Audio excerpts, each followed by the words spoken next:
तो वो बदलेगी। शाम दाम दंड भेद सब करने के लिए तैयार हैं। इस बार मार नहीं खाएंगे, इस बार ज्वाइनिंग लेकर जाएंगे। इस बार मार नहीं खाएंगे, मार का बदला मार। इस बार मार का बदला मार, क्योंकि 11 महीने से हम लोग मार ही तो खा रहे हैं। सरेआम चैलेंज कर रही है आप पुलिस प्रशासन को। आपको पता है सरकार कितनी ताकतवर है? युवा से ज्यादा कोई हम लोग ही उसको सीट पे ना हम लोग ही बैठाए, गिराना भी जानते हैं। लाठी क्या, लड़कियों का कपड़ा भी फाड़ा गया था, लड़कियों के कपड़े को भी फाड़ा गया है। तो क्या अगर ये घिसेट कर गाड़ी में उठाकर थाना भी लेके गया था। अच्छा, तो अगर ये दोबारा होगा तो क्या इस चीज के लिए आप फिर तैयार हैं? हाँ तैयार है हम लोग। दोबारा तैयार है? क्यों लाठी खाया? और 11 महीने से तो लाठी ही खाने आ रहे हैं, अब नहीं खाना। कि मैं भी एक शादीशुदा औरत हूँ। मेरे घर से सब लोग फोन करती है, गाली देती है, ये कहती है कि गालियाँ भी मिलती है। गालियाँ भी मिलती है। हर रोजगार के लिए आप यहाँ आई है, फिर आप गालियाँ खा रही हैं। रोजगार लिए इसलिए आती हूँ कि जो मैंने सहा मेरी बेटी ना सहे। बहुत सारा बोलने को अंदर बहुत कुछ है, अगर बोलेंगे तो घर फिर नहीं जा पाएंगे, घर से निकाल दिया जाएगा, इसीलिए नहीं बोलते हैं। पर आप नमस्कार, मैं हूं मिश्रा और आप देख रहे हैं द मिथिला। और अभी हम जंतर मंतर पर मौजूद हैं और जैसा कि आप पीछे देख सकते हैं हमारे साथ आज कई महिलाएं जुड़ी है और अभी हम उनसे बातचीत करेंगे कि यहाँ पर अभी ये लोग 11 महीने से ऊपर यहाँ पर अभी भी ये लोग धरना दे रहे हैं। लगता है अगर इतने दिनों तक अगर सरकार आपकी बात नहीं मानी है तो क्या लगता है आगे जाके क्या आपकी सरकार आपकी मांगों को पूरा करेंगी?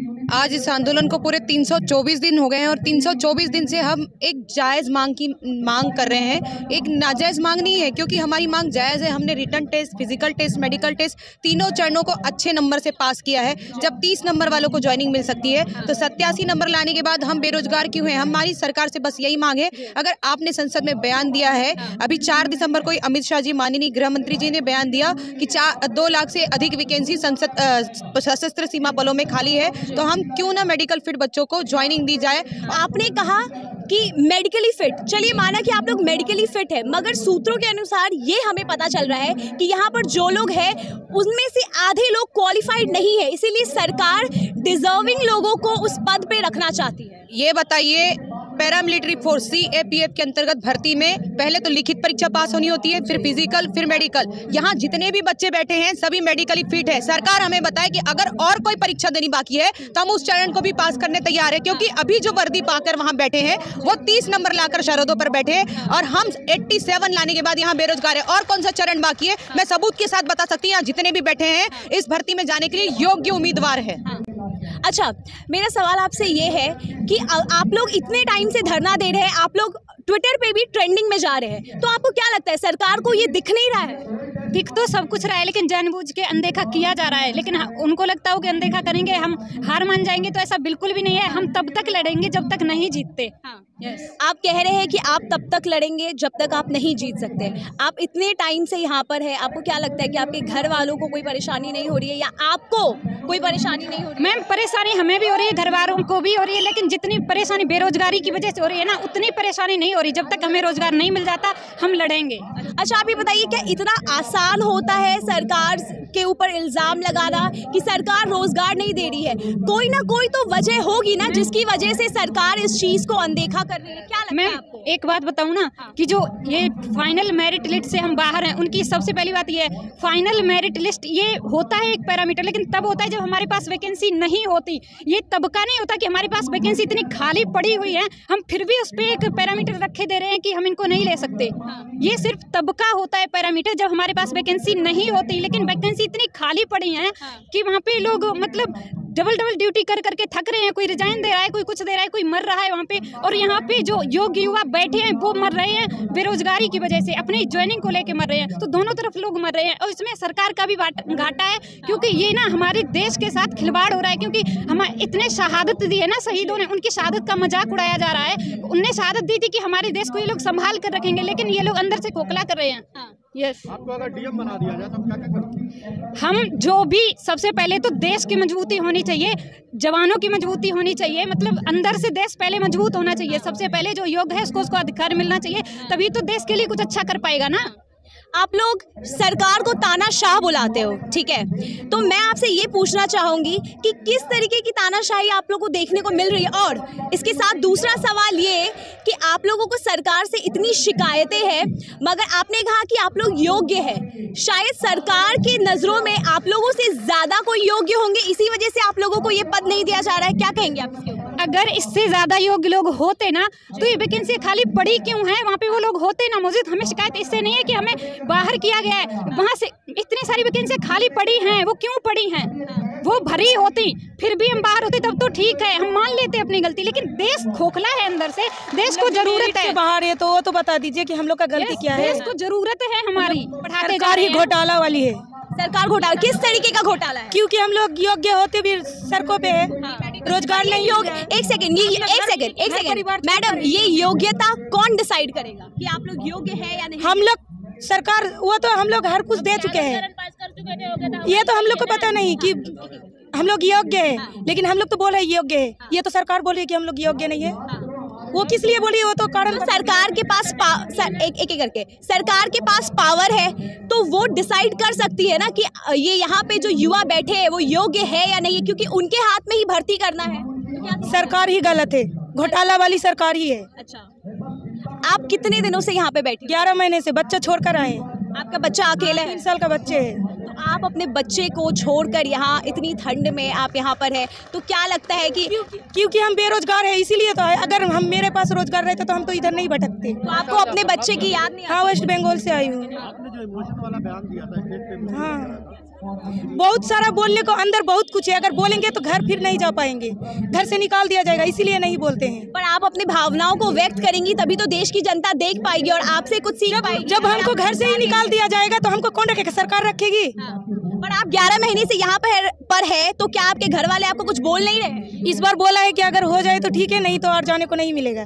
तो हम बोले हैं हमको नहीं आना, जब तक ज्वाइनिंग नहीं मिलेगी तो नहीं जाएंगे। अच्छा, अभी 2 दिन पहले आप लोगों का ये नारा था कि हमें जहर दे दो, हम खाएं। वही नारा है, वर्दी दो या आरती दो। वर्दी दो या आरती दो।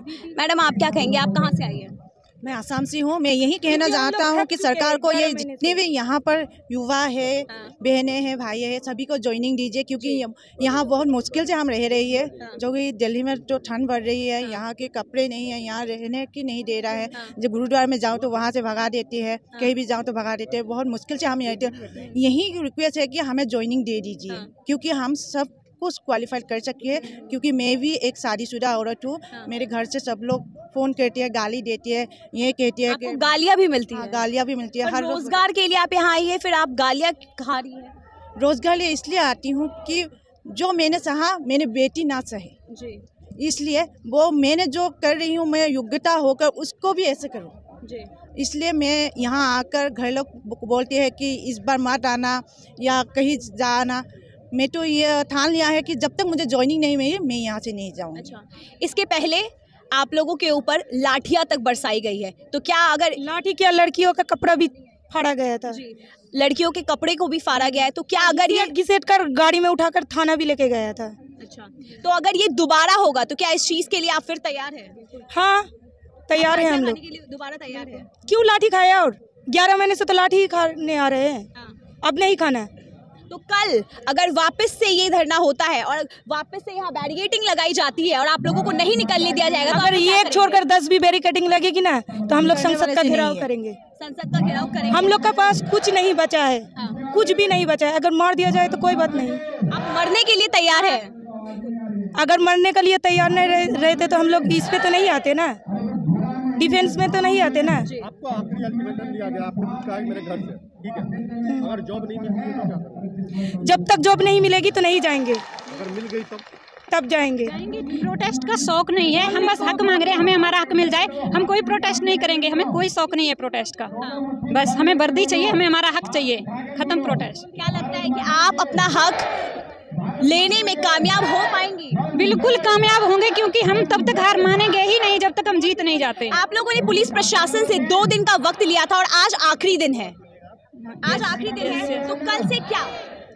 वो वक्त हमने नहीं लिया था, वो वक्त हमने नहीं लिया था। पुलिस प्रशासन ने खुद बोला था कि हमें 2 दिन का वक्त दीजिए। आपने उनको वक्त दिया। अब अगर आज के बाद कल अगर कोई कार्रवाई नहीं होती, कल कोई फैसला नहीं होता है, तो आप लोगों का क्या प्लान है? आगे क्या करने वाले हैं? फिर हम देखेंगे कि हमें क्या अपनाना चाहिए उन तक अपनी बात पहुंचाने के लिए, क्योंकि हमने धैर्य तो बहुत कर लिया है और कितना धैर्य करें, 11 महीने से धैर्य ही करते आ रहे हैं। तो हम देखेंगे अपने हिसाब से कि हमें क्या करना चाहिए, क्या करके सरकार हमारी बात सुन सकती है, क्योंकि हमें अपनी बात सुनानी है, हमें सिर्फ हक चाहिए अपना बस। आप लोग 11 महीने से तो हम लोग शांतिपूर्वक धरना दे रहे हैं। तो आपने कहा कि अभी शांतिपूर्वक धरना दे रहे हैं 11 महीने से, तो क्या ये शांति अब अशांति में बदलने वाली है आज के बाद? अगर सरकार नहीं सुनेगी तो वो बदलेगी।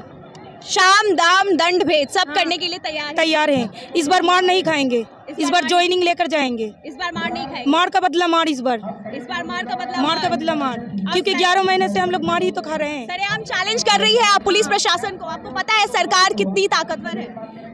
युवा से ज्यादा कोई हम लोग ही उसको सीट पे ना हम लोग ही बैठाए, गिराना भी जानते हैं। हाँ यस मैम, मैं यूपी से आती हूँ और यूपी में चुनाव होने वाले हैं। अगर सरकार हमारी बात नहीं सुनती ना, अगर हम अपने हक के लिए यहाँ तक लड़ने आ सकते हैं, जो सरकार हमें जॉब नहीं देगी ना और हमने उसको वोट दिया है, अगर हम दूसरे राज्य में आ सकते हैं ना अपना हक मांगने के लिए, तो उसके खिलाफ अपने राज्य में तो प्रचार कर ही सकते हैं, तो हम सरकार गिरा भी सकते हैं आराम से। आपने कहा कि आप यूपी से हैं और यूपी में हर जगह योगी आदित्यनाथ जी का बोलबाला चल रहा है, तो क्या लगता है कि आज का युवा यहाँ जंतर मंतर पर धरना दे रहा है, तो क्या ये युवा उत्तर प्रदेश में योगी आदित्यनाथ जी को सपोर्ट करेंगे? ऐसा सिर्फ उनको लगता होगा कि यूपी में सिर्फ उनका बोलबाला चलता है। मैंने खुद पोल क्रिएट की थी, उसमें 72% आजाद रावण सर को गए हैं वोट और बाकी उनके 30% वोट गए हैं। वो आप देख सकते हैं, जो मतलब अपना करता है ना उसे सिर्फ अपना ही दिखाई देता है। असली जमीनी स्तर पे उतर के देखेंगे ना तो पता चल जाएगा किसका बोलबाला चल रहा है। परिवार से डरता है, लेकिन 11 महीने से देश की सरकार से लड़ने के लिए